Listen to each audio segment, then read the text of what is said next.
Guys and welcome back to another video. আজকে অনেকদিন পর নতুন একটা ভিডিও বা ব্লগ নিয়ে আমি চলে এসেছি, দেখতেই পাচ্ছ। তো তোমাদের আজকে ভিডিওটা আশা করি খুবই ভালো লাগবে। আজকের ফুল ট্রাভেল ব্লগ আমি তোমাদের সাথে শেয়ার করবো, আর এই ভিডিওটা কিন্তু 3টে পার্টে আসবে। ওকে, তো চলো ফার্স্ট থেকে তোমাদের ভিডিওটা দেখাবো। তো চলো বন্ধুরা, ভিডিওটা তোমরা এনজয় করো। সো গাইস, দেখতেই পাচ্ছ আমরা চলে এসেছি বারাসাত বাস স্ট্যান্ডে। এখান থেকে L238 বাসটা ধরে আমরা সোজা চলে যাব হাওড়া ব্রিজের ওখানে, মানে হাওড়া স্টেশনে। দেখতেই পাচ্ছ আমরা চলেও এসেছি অলরেডি। তো এখান থেকে নেমে আমরা খানিকক্ষণ সকলে মিলে ফটো তুলছিলাম, কারণ আমাদের অনেকটাই সময় বাকি ছিল। তারপর আমরা ট্রেনে উঠে সকলে মিলে গল্প জুড়ে দিয়েছি। তারপর আমি বাথরুমে এসে একটু ক্যাত মারছিলাম, তাই একটু ভিডিও করে নিলাম। তারপর সকলে এখানে একটু পোলাও খাচ্ছিলাম।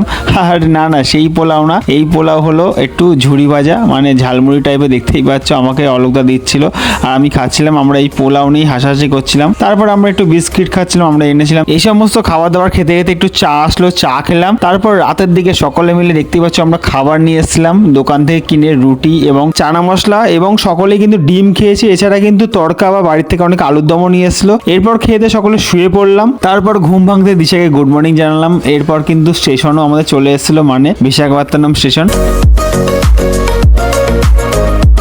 তারপর আমরা সকলে মিলে লাগেজ টাগেজ নিয়ে নেমে পড়েছি, দেখতেই পাচ্ছ। এবার আমরা রওনা দিচ্ছি স্টেশনের বাইরের দিকে। এরপর কিন্তু আমরা গাড়ি বুক করে নিয়েছি দুখানা, দেখতেই পাচ্ছ। একটা গাড়ির মাথাতেই সকলের লাগেজ তোলা হয়েছে এবং ওই গাড়িতে কিছু লোক গেছে, এই গাড়িতে আমরা উঠলাম। উঠে এরম ভাবে স্টাইল মেরে দরজাটা দিয়ে এরম ভাবে বাইরের দৃশ্য দেখতে দেখতে সুন্দরভাবে আমরা এখান থেকে সোজা দেখো বিচের সাইড থেকে, আমরা মেনলি বিচের সাইডে হোটেলটা নিয়েছি। এই যে হোটেলটা দেখতে পাচ্ছ, এই হোটেলে আমরা সবাই মিলে উঠলাম। সো গাইস, আমরা দেখতেই পাচ্ছ রেডি হয়ে গেছি। তো এখানে বড় রেডি হয়ে গেছে, চলো আমরা বেরোবো। তো ফার্স্টেই দেখিয়ে দিই আমাদের কিচেনটা। দেখতেই পাচ্ছ কত সুন্দর কিচেন। এখানে কিন্তু সমস্ত কিছু রয়েছে, জাস্ট এনে রান্না করতে বাকি। আমরা তো আর রান্না করব না, জাস্ট তোমায় দেখালাম। এই যে ফ্রিজও আছে, ফ্রিজে কিন্তু কিছু নেই। তারপরে এই যে রুমটা দেখতে পাচ্ছ, এই রুমটায় আমরা রয়েছি। তারপরে এই রুমটায় দেখতে পাচ্ছ রয়েছে গৌরবরা। তো এখান থেকে বেরিয়ে বাইরেই দেখো এখানে ডাইনিং রুম আছে। তারপরে এই রুমে রয়েছে দিশার ছর্দিরা, এখানে দিদির ছেলে শুয়ে আছে। আর এখান থেকে দেখো ব্যালকনি দিয়ে সমস্ত ভিউটা এখান থেকে দেখতে পাবে, খুব সুন্দর ভিউ দেখতেই পাচ্ছ। আর এই যে দেখো সকলে মিলে ডাইনিং রুমে গল্প করছিল। আমরা মেনলি কিন্তু 3 BHK ফ্ল্যাট নিয়ে নিয়েছি একটা, সকলে মিলে একসাথে থাকবো বলে। তো চলো এবার সাইট সিন করতে যাই।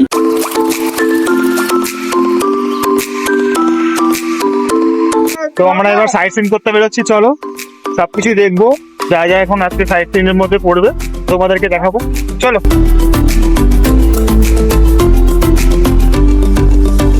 তো আমরা এখন চলে এসেছি ফিশিং হারবারে। এখানে এই পরিবেশটা খুবই সুন্দর, খুব বন্ধ, যেহেতু মাছের এরিয়া, তো প্রচন্ড ফুটকি মাছ রয়েছে, অনেক গন্ধ বেরোচ্ছে, বাট জায়গাটা অপূর্ব।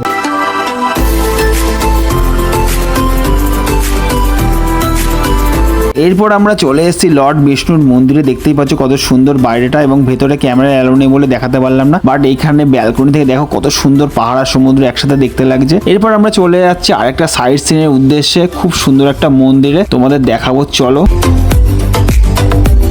তো আমরা চলে এসেছি সীমাচলম মন্দিরে, আর আসতে এরা টুপি কিনতে ব্যস্ত। আর তোমাদের কাছ থেকে দেখিয়ে দিই মন্দিরটা। সো আমরা চলে এসেছি সীমাচলম টেম্পলে, দেখতেই পাচ্ছ লর্ড বিষ্ণুদেবের এটা মন্দির।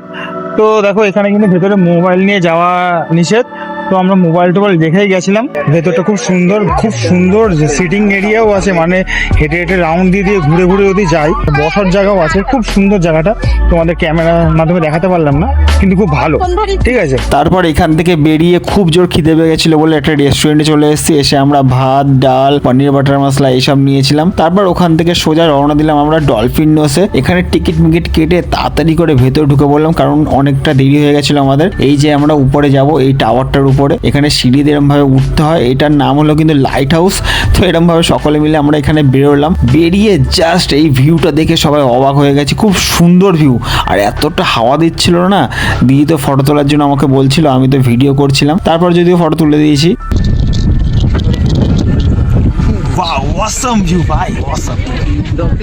এরপর ওখান থেকে বেরিয়ে চলে আসলাম নেক্সট লোকেশনে। আমরা চলে এসেছি ফাইনালি ইয়ার্ডা বিচ। চলো, কেমন লাগে দিশা? কেমন লাগছে? গোয়া এসছি আমরা, গোয়াতে শু পরে আসছিস কেন? এই জুতো খুলে না, গৌরব ভিজে যাবে। Welcome baby.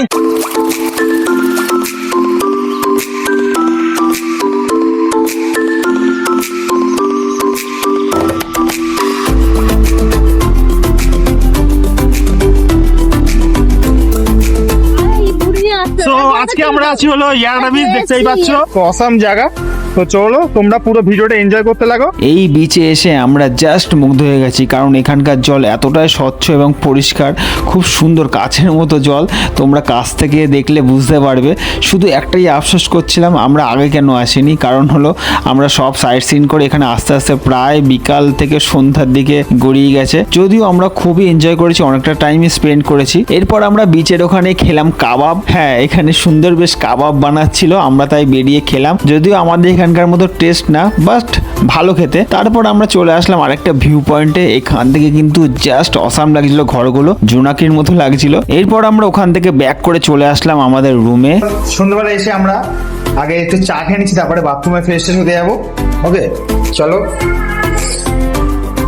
সবাই চাটা খাচ্ছে, দেখাচ্ছি চলো। এখানে আমরা সকলে মিলে চিল করছিলাম, চাটা খাচ্ছিলাম, সকলে গান টান শুনছিলাম, একটু এনজয় করছিলাম আর কি, বুঝতেই পারছো। তো এখানে আমরা এনজয় করে তারপরে চলে এসেছি রেস্টুরেন্টে, একটা বাঙালি রেস্টুরেন্টে। দেখতেই পাচ্ছ এখানকার মেনু কার্ড। সকলে মিলে কিন্তু ফিশ থালি নিয়ে নিয়েছিলাম, খুব সুন্দর খেতে। বাঙালি থালি একটাই এখানে ভালো খেয়েছি। তো এখানে খাবারটা বেশ ভালো লাগলো অন্যান্য রেস্টুরেন্টের তুলনায়। তো খেয়ে দিয়ে সোজা আমরা বিচের সাইডে হাঁটতে হাঁটতে এখানে রাধাকৃষ্ণর মূর্তি এবং শ্রীকৃষ্ণের বাঁশি দেখলাম। সো গাইজ, আজকের এই ব্লগটা আমি এখানেই শেষ করছি। দেখা হচ্ছে নেক্সট ব্লগে। হ্যাঁ, কালকে আমরা যাবো হলো খাওয়া দাওয়া তো হয়ে গেছে, এখন আমরা শুয়ে পড়বো। তো দেখা হচ্ছে নেক্সট ব্লগে। তো তোমরা ভালো থেকো এবং সুস্থ থেকো। Tata, by.